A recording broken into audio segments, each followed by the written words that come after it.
Now that we've mastered the idea of maximizing or minimizing a function using linear programming, we're going to look at a method that can be used when we have more than two variables. What we're going to do is we are going to focus today just on maximizing with what is called the simplex method.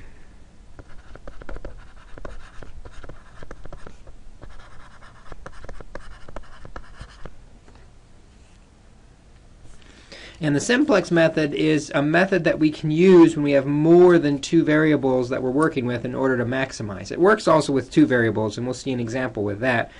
But the idea is if there's more than two variables, it's very difficult to graph it. And then even if we could graph 3 or 4 variables, it's very difficult to find all of the corners to test in our objective function.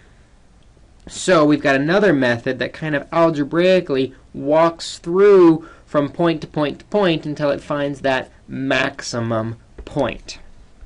So the way the simplex method linear programming works, simplex linear programming,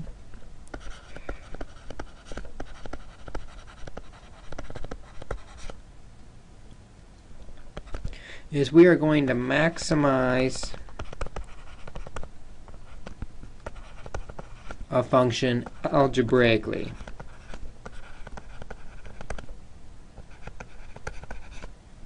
It's really good for 3 plus 3 or more variables. Usually with 2 variables it's quicker just to use a graph, but with 3 or more variables you're probably going to want to walk through these steps. So the first step, the first thing that we need to do, and I'm going to do it in blue to help keep that clear, is we are going to set up the constraints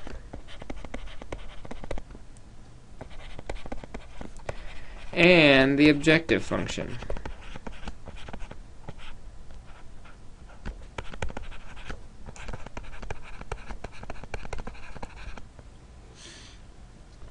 Now remember, these constraints have less than or greater than in them, like x plus y is less than a number.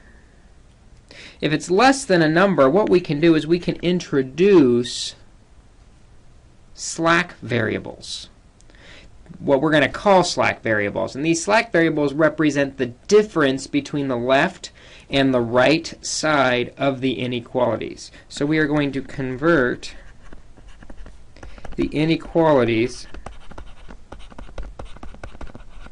to equations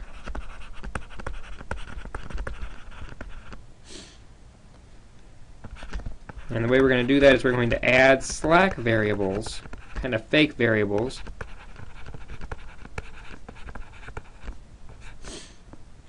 and we will make the objective function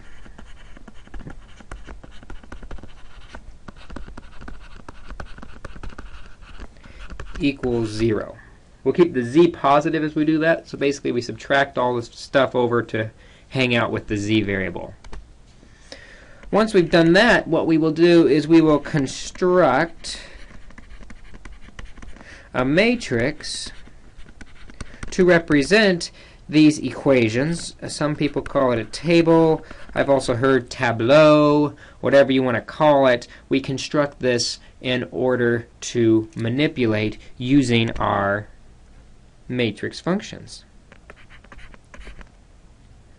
First, to do that, we're going to have to identify the pivot. Now, in the past, the pivot has been down the diagonal. In this case, it's not necessarily going to be down the diagonal. We're going to have to identify a column and a row that intersect to represent the pivot point. And the way we identify the column is we find the most negative entry in the bottom row.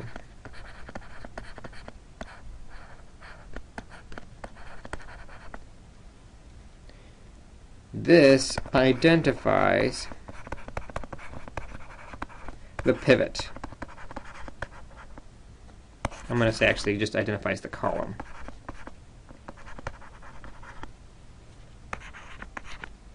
Then what we're going to do is we're going to take the values inside that column and we're going to divide the right row by those values. We're going to calculate quotients, and this is really easy when you see it in action. Calculate quotients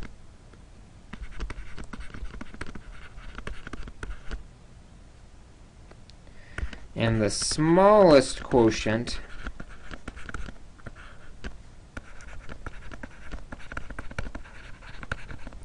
identifies the row. So we've got a row and a column, they intersect, and now step 5 is we can make the pivot equal to 1, like we've always done with reduced row echelon form, row operations, and we can also make the rest of the column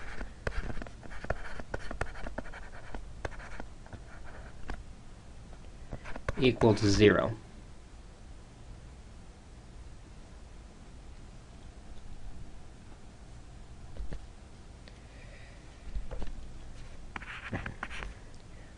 Finally, we repeat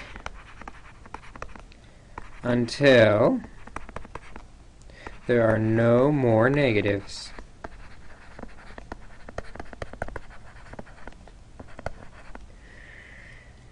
In the bottom row.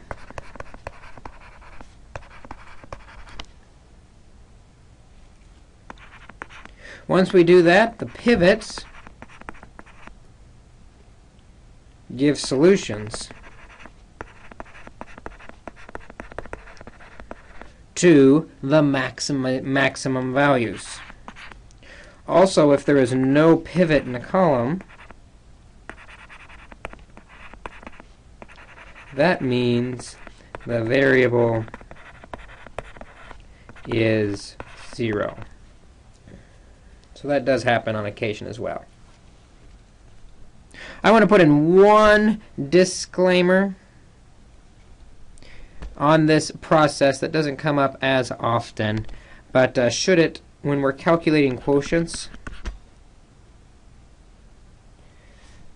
Let's put this down in the bottom just as a disclaimer. When we're calculating quotients, we will ignore negatives, 0, and undefined quotients.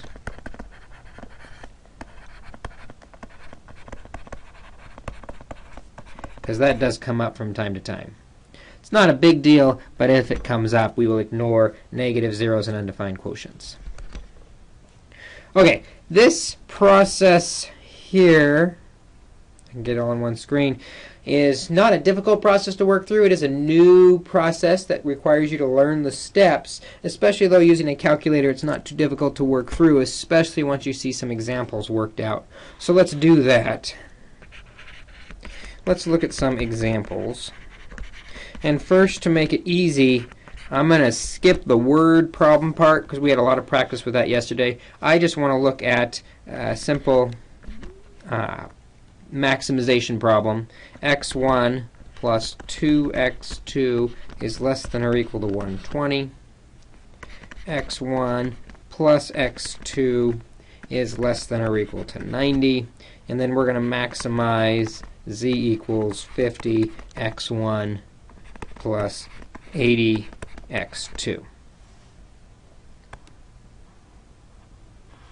So that is our constraints and objective function. In green, we're going to convert the inequalities to equations. And the way we make this conversion is the difference between the left and the right side is some unknown variable. So on the left side, we're going to add a slack variable y1 to the first inequality and add y2 to the second inequality, just on the left side, representing the difference between the right and the left.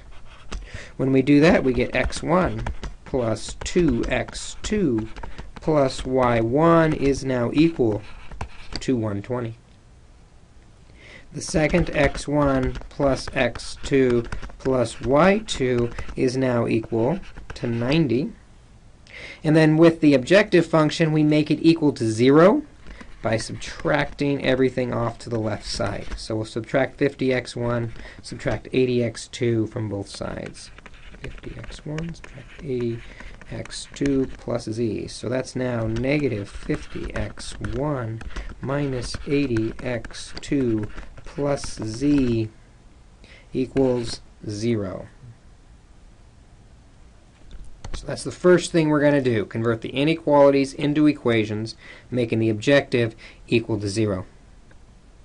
Our next step in orange says to construct a matrix or table to represent this system.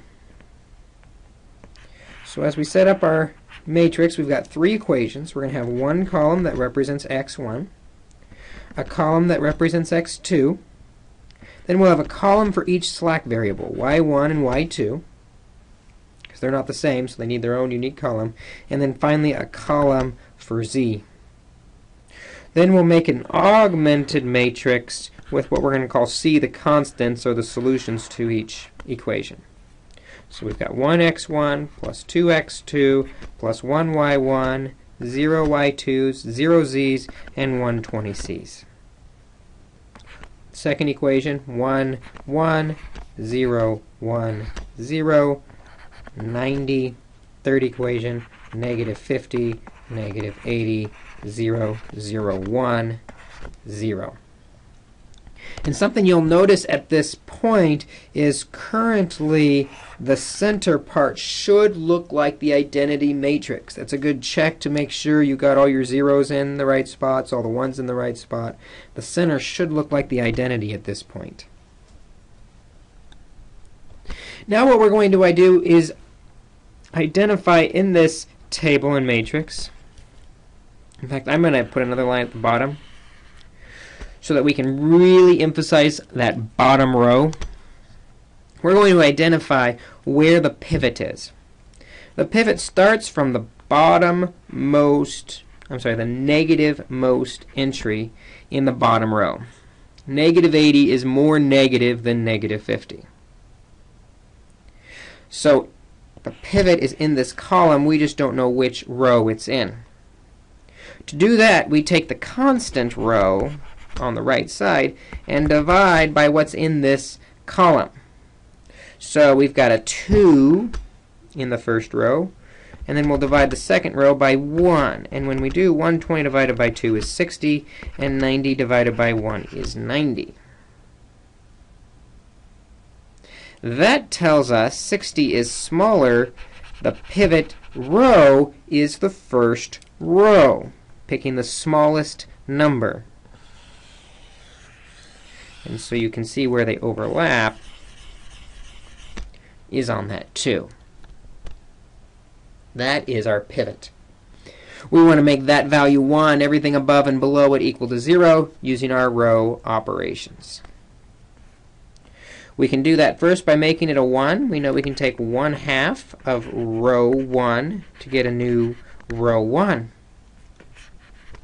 And this is where the calculator is going to be very useful. We're going to have the calculator do all these row operations for us.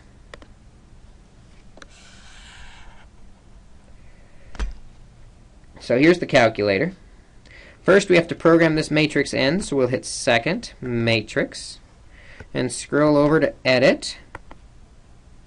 This matrix has 3 rows and 1, 2, 3, 4, 5, 6 columns.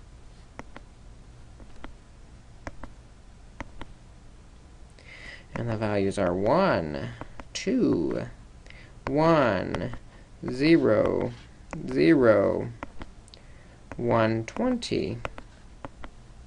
Second row, 1, 1, 0, 1, 1, there it goes, 0, and 90. Third row is negative 50, enter, negative 80, didn't get that for some reason, negative 80, there it goes, and 0, 0, 1, 0. Second, quit to go back to my home screen. And then I like to stick that matrix on the screen to make sure I don't have any mistakes in it. Second matrix, 1, enter. And we got 1, 1, negative 50, 2, 1, negative 80. It looks like the identity matrix, and then 120, 90, 0. So I did type it in right. We're ready to do this row operation. You'll remember from the calculator video, we go over to math. If we scroll up twice, we'll be on times row to multiply. We're going to do 1 over 2, comma, times the previous answer, comma, in row 1. Close the parentheses and hit enter. Don't like the decimal, so we're going to make it hit math fraction.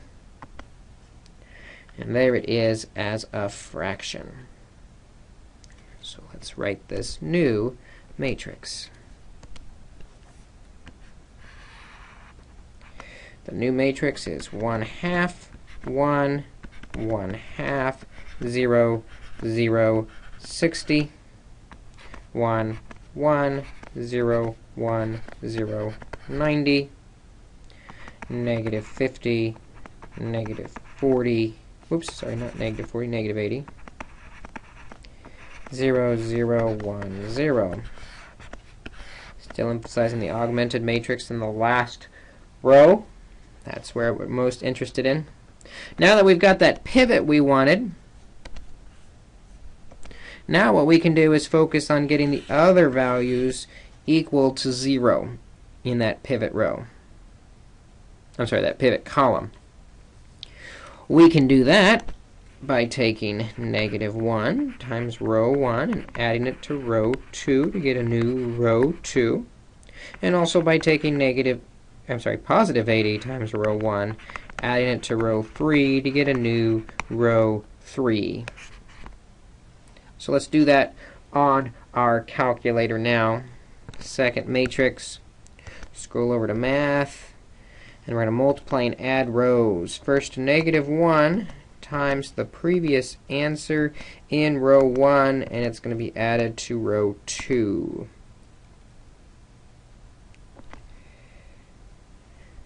And then the next one, second matrix, over to math, and scroll up to multiply and add a row. We're going to take 80, comma, times the previous answer in row 1 and add it to row 3. And when we do, we get this new matrix. Everything's already a fraction on my calculator. If it's not, you might want to make your calculator into a fraction. First column is 1/2, 1/2, negative 10. 1/2, 1/2, negative 10. Then we've got our pivot row, 1, 0, 0. 1/2, negative 1/2, 40.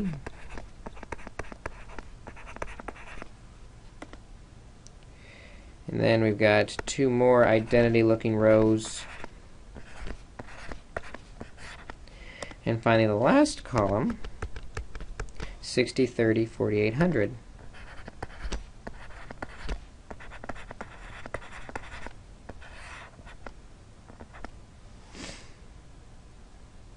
And now we repeat the process again. We're going to identify a new pivot row and a new pivot column, make that pivot equal to 1, everything else equal to 0, and then we'll have to see if we have to repeat it again. We keep repeating until there's no more negatives. The most negative entry this time is the negative 10. So that's our pivot column. We are going to divide each entry in the last row by that pivot column. So 60 divided by 1/2, 30 divided by 1/2. Dividing by 1/2 is the same as multiplying by 2, so we get 120, and we get 60. 60 is the smallest one. Our pivot row this time is the second row. I want to notice here I did not do these calculations on my calculator. If you can't do these calculations in your head, you will need to use a different calculator, because when we do our row operations, we're going to refer to the previous answer, which has to be the matrix right above. If we put anything else in that calculator, we'll lose the previous answer. So be careful of that. Try and do it mentally. If you can't do it mentally, do it on your cell phone or another calculator or something. All right, so we've got our pivot location. Second row, first column. To get that to be a 1, we have to multiply by 2. So 2 times row 2 to get the new row 2. Let's do that on the calculator. We're going to do second matrix. Go over and do some math. Scroll up. This time we're just multiplying, so that's one more up. We're going to take 2, comma, times the previous answer, comma, in row 2. Close the parentheses. And here is our new matrix. Copying that down. 1/2, 1, 1/2, 0, 0, 60. 1, 0, negative 1, 2, 0, 60. And negative 10, 0, 40, 0, 1, and 4,800.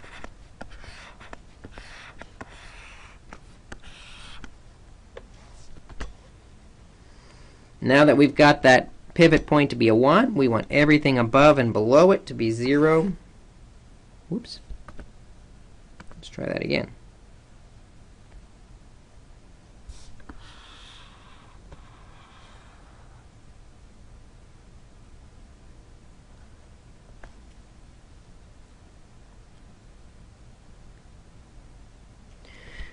We want everything above and below it to be 0. So we're going to get rid of that 1/2, get rid of that negative 10. We do that by taking the opposite, negative 1/2, times row 2, the pivot row, and add it to row 1 to get the new row 1.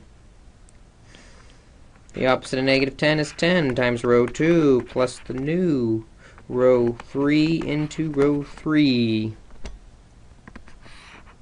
We'll do that on our calculator and see if we're done.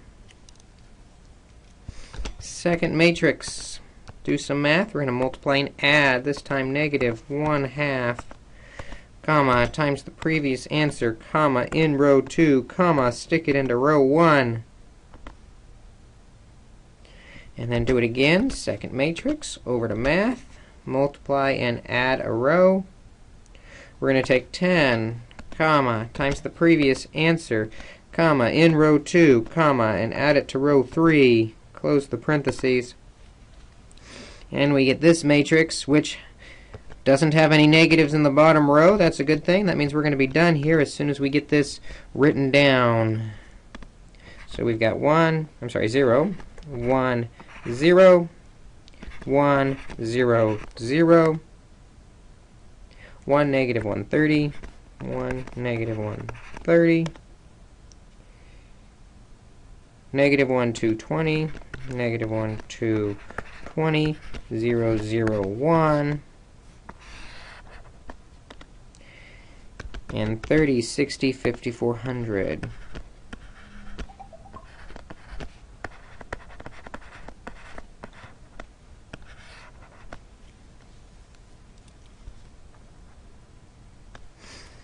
We are all done now that there are no negative entries in the bottom row. Now you remember when we made this matrix, we said the first column was x1, the second column was x2, then there was y1, y2, z, and the constants.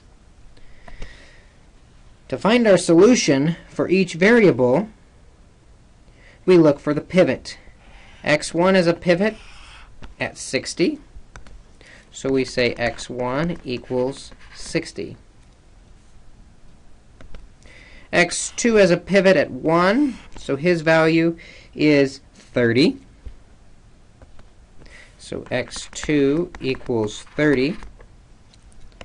And then finally z has the other pivot at 5,400. So that's the maximum value for z of 5,400. This is when our equation is maximized. Okay, all this highlighting out of the way, it kind of detracts from the table. Now it's important to note that In this case, x1 and x2 happen to fall on pivot columns. Sometimes they don't fall on a pivot column, and when they don't fall on a pivot column, that column is said to equal 0. So sometimes one of our constraints may or may not equal 0 as a result of this. But in our case, we found our maximum at 60, 30, 5400. Let's try one more example. This time we're going to do the whole gamut. This time we're also going to do 3 variables. I said this method was good for 3+ variables because that previous example would probably have been a lot quicker to solve graphically, geometrically, by graphing the inequalities, finding the points of intersection. We probably would have only had 3 points of intersection, and we could have tested those quite quickly. But a more involved problem might look like this. I've got a company that manufactures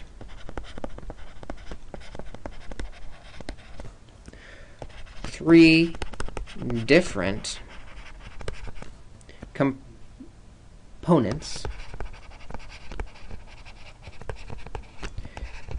of computers.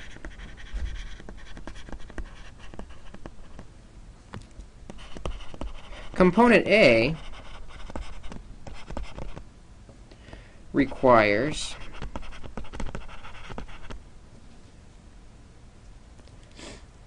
two hours of fabrication and 1 hour of assembly. Component B requires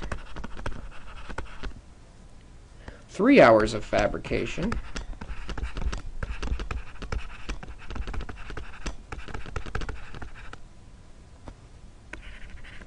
and 1 hour of assembly.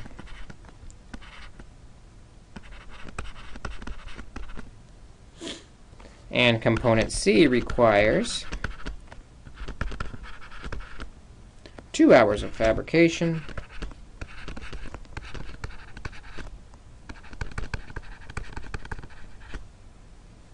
and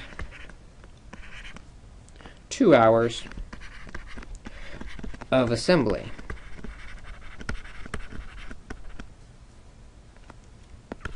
There are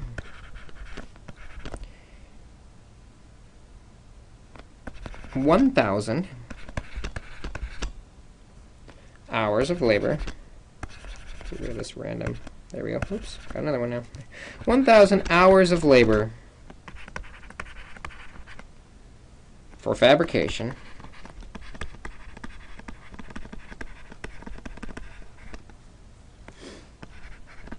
and 800 for assembly each week.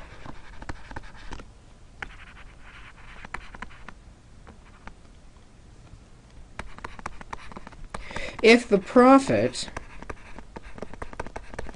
of each is $7, $8,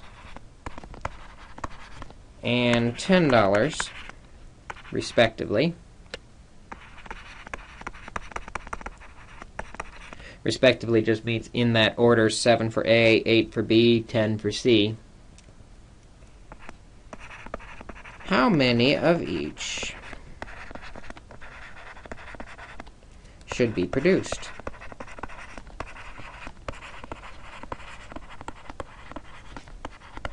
Again, we are trying to maximize our profit. Well, let's look at our constraints and our maximization objective function. What we're constrained by is we are limited by labor for fabrication, and we are limited by assembly.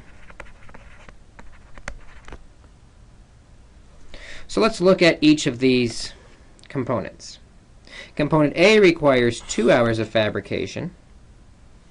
B requires 3 hours of fabrication.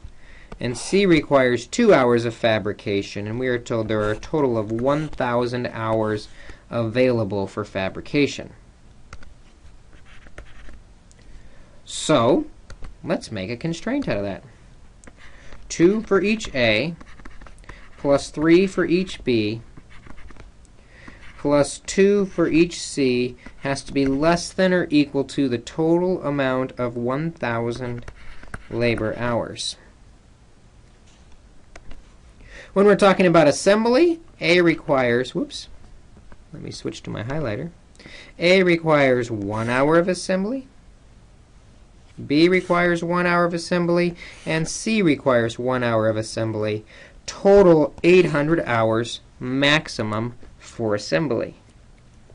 So for assembly, we've got 1A plus 1B plus 2 C's have to be less than or equal to the 800 hours for assembly. Those are our constraints. We're ready to look at our objective function. Our profits are 7, 8, and 10 respectively. So our objective function, z is equal to 7 for each A, plus 8 for each B, plus 10 for each C. We now have our inequalities that we're ready to convert into equations and a table, and then, using the simplex method, maximize our objective function. We get them to be equations by adding slack variables to the left side. We're going to add y1 and y2, representing the difference between the left and right sides. By adding that difference in, we now have an equation. 2a plus 3b plus 2c plus slack variable y1 now equals 1,000. A plus b plus 2c plus the second slack variable y2 now equals 800. And we like to make our objective function equal to 0 by subtracting 7a, subtracting 8b, subtracting 10c from both sides. 7a, 8b, 10c. That gives us negative 7a, negative 8b, negative 10c, plus z equals 0. And now we're ready to make this into our matrix, our table, our tableau, where we've got a column for A, B, C, y1, y2, z, and finally the constants at the end, which would represent our augmented matrix. So from the first equation, we've got 2a, 3b, 2c, and 1y1. With 1,000 for C.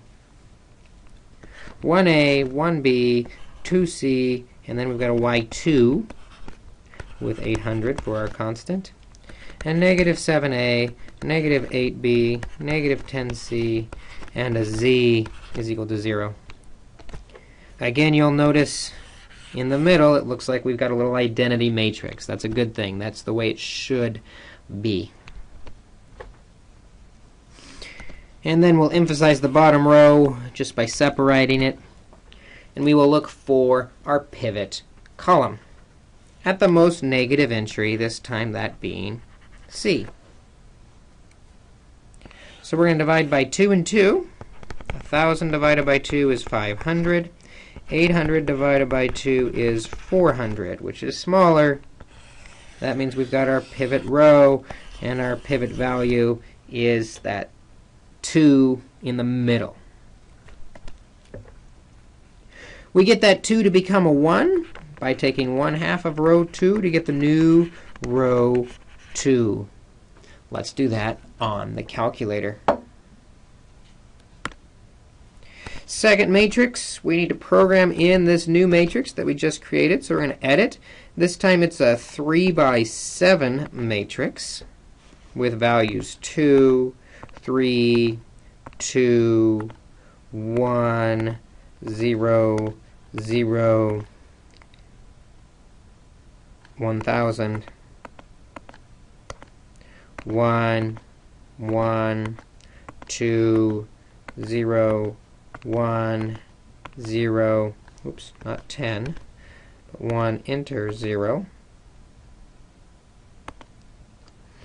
and 800, enter. Bottom row, negative 7, enter, negative 8, enter, negative 10, and then 0, 0, 1, 0. Second quit. I like to stick the matrix in, second matrix, A, enter, just so I can look at it, make sure I typed it in all correctly. It looks pretty good. Yep, it's right. Okay, so now I'm ready to do the matrix operations with it. Second matrix. We're going to do some math. This time we're just multiplying. We said we're going to take 1/2, comma, times the previous answer, which I just stuck up there to check it, and only in row 2. Enter. Get rid of the decimals by hitting math fraction. Enter. Here is my new matrix.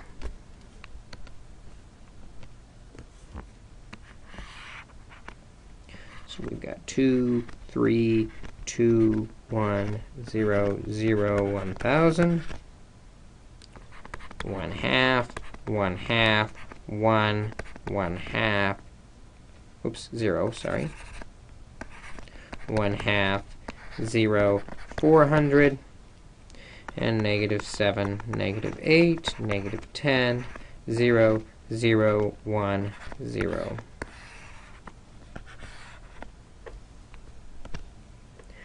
Now that we've got a 1 in that third column, we need the other values to become zeros.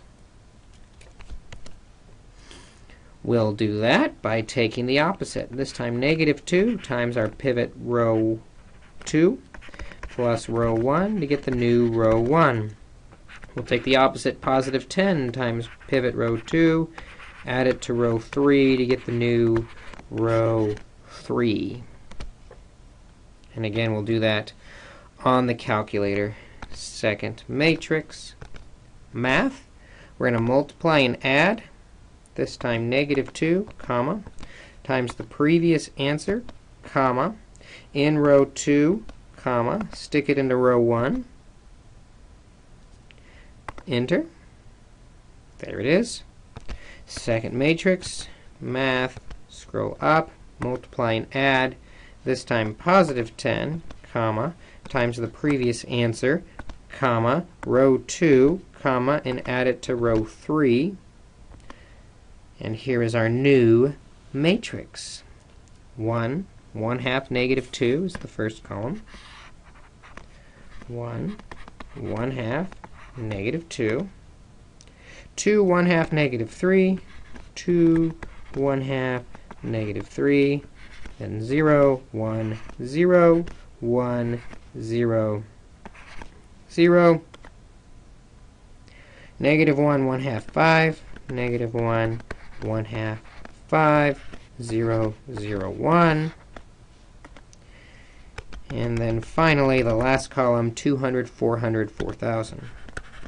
200, 400, 4,000. But we're not done yet because there are still negatives in that bottom row. So we're going to take a look at the most negative entry in that bottom row, which is the negative 3. And we will divide by the values in that column. 200 divided by 2 is 100. 400 divided by 1/2 is 800. So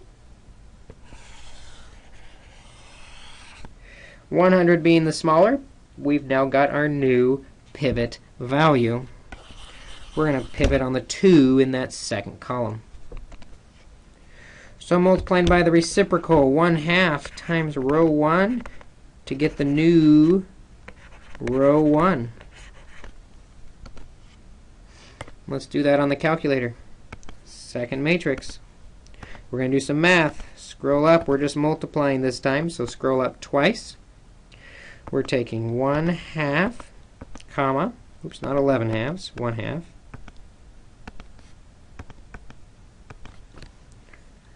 times the previous matrix, previous answer, comma, in row 1, enter. And there it is. We got some decimals, so I'm going to change them into fractions. And we'll copy this matrix down now. Notice I'm always copying the matrix down, even though I'm doing it on my calculator. That way, when you turn it in, if something goes wrong, I can figure out what happened. Otherwise, I'm at a loss as what you did. I can just assume you did it wrong. So please take the time to show every matrix along the way. So, taking 1/2 of that, we got 1/2, 1, 0, 1/2, negative 1/2, 0, 100, 1/2, 1/2, 1, 0, 1/2, 0, 400, and negative 2, negative 3, 0, 0, 5, 1, 4,000.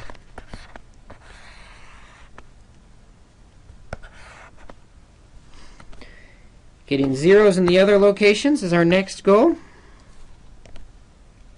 So we're going to take the opposite, negative 1/2 times row 1, and add it to row 2 to get the new row 2.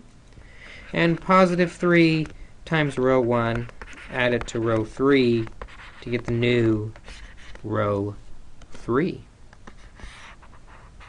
Let's do that on the calculator. Second matrix, scroll over to math. We're going to multiply and add. We have negative 1/2, comma, times the previous matrix, comma, in row 1, comma, added to row 2, enter. Second matrix, oops, missed it, second matrix, there we go. Math, we're going to multiply and add. This time we're going to take 3, comma, times the previous answer, comma, in row 1, comma, add it to row 3. Lots of decimals in there, so we're going to hit math, fraction, enter. Fractions are always easier to work with. We've got 1/2, 1/4, negative 1/2. 1/2, 1/4, negative 1/2. We've got 1, 0, 0, 0, 1, 0. 1/2, negative 1/4, 3/2.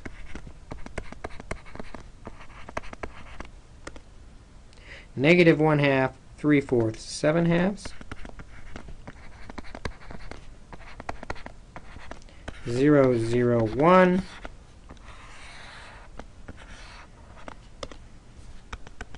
And finally, 100, 350, and 4,300.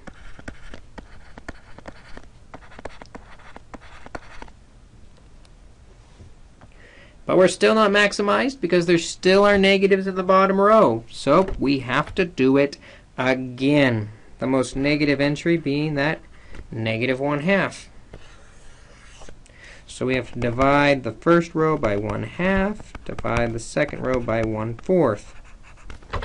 Again, try not to use a calculator on these because try not to use the same calculator as your matrix work, because we don't want to lose that matrix on the previous line. So 100 divided by 1/2 is 200, multiplying by the reciprocal. 350 divided by 1/4 is 1,400. Clearly the smaller value is that first row. We're going to pivot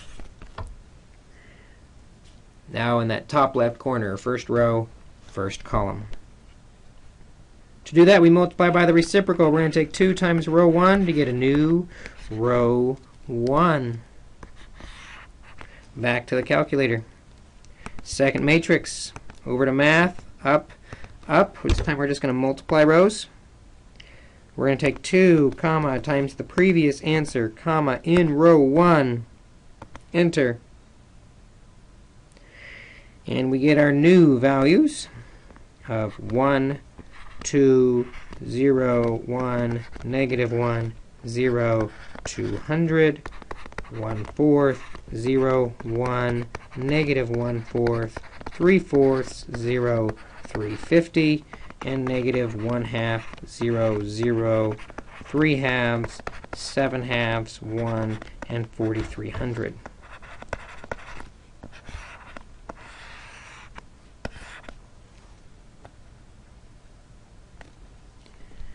Finishing up that column, we need to get the other values to be zeros. We'll do that by multiplying by opposites. So we're going to do negative 1/4 times row 1 and add it to row 2, giving us a new row 2. We're also going to do a positive 1/2 times row 1, add it to row 3 to get our new row 3. Hopefully this time we get rid of the negatives.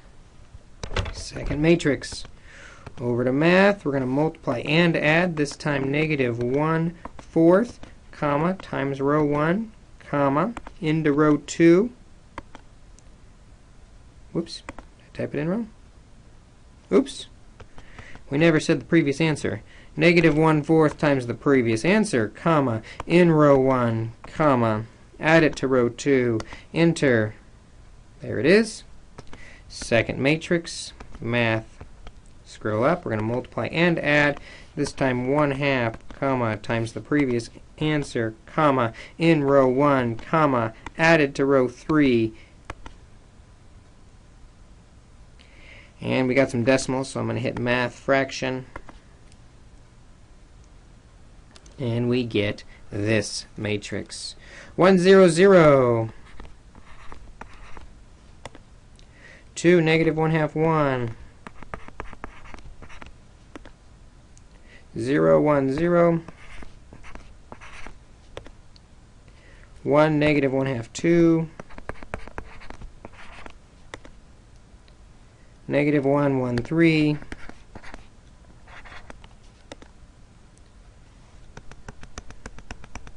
0, 0, 1.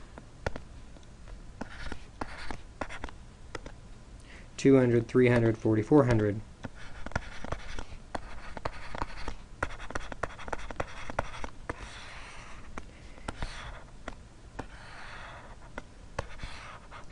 And as we do that, you may notice that there are no negatives in the bottom row. We are finally done with this problem. If we remember that we said A was the first column, B was the second column, C was the third column, y1 and y2 were the slack variables. We don't really care about those. Z that we're maximizing in the constants. You'll also notice that A is on a pivot row, a pivot column, sorry, and that pivot value is 200. So component A, he should make 200 per week. B, you'll notice B is not a pivot column. Because that is not a pivot column, B is equal to 0. To maximize, we should actually make none of those. We only should make components out of the pivot columns. C is on a pivot column. We should make 300 of those.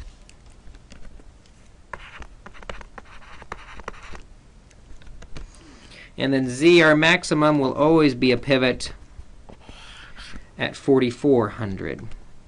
So our maximum weekly income is $4,400 when we make 200 of component A, 300 component C, and none of component B. Let me clear out all that color. It makes it kind of difficult to see what's happening.